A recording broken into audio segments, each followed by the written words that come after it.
আমাদের plane hijack হয়ে গেল। প্লেনের সিটে বসেছিলাম, তখনই একজন এয়ার হোস্টেজ আমাকে একটি কাগজ দিয়ে গেল, যেখানে লেখা ছিল একটি সমস্যা হয়েছে, দয়া করে আমার সাথে দেখা করুন। সে আমাকে এটা বলল কারণ আমার গলায় মিলিটারি পেন্ডেন্ট পরা ছিল। আমি ক্যাজুয়ালি প্লেনের শেষ ভাগে গেলাম, যেখানে এয়ার হোস্টেজ আর একটি লোক দাঁড়িয়েছিল। লোকটি তার আইডি কার্ড দেখিয়ে বলল সে একজন আন্ডার কভার পুলিশ।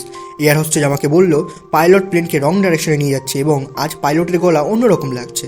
আমি ডাইরেকশন দেখে ভয় পেয়ে গেলাম, কারণ ওই জায়গাটি প্লেন ক্র্যাশ করার জন্য পারফেক্ট ছিল। আমি প্ল্যান করে বললাম আমি সিলিং বেয়ে ওপরে যাব এবং কোনো সমস্যা বুঝতে পারলে পুলিশ অফিসারকে নাও লিখে টেক্সট করব।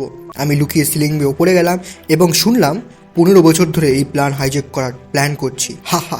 আমি নাও মেসেজ লিখলাম এবং সাথে সাথে পুলিশ দরজা ভেঙে ভেতরে প্রবেশ করলো এবং আমি সিলিং ভেঙে নিচে নামলাম। আমরা দুজন ফেক পাইলটকে কিছু বোঝার আগেই ধরে নিলাম।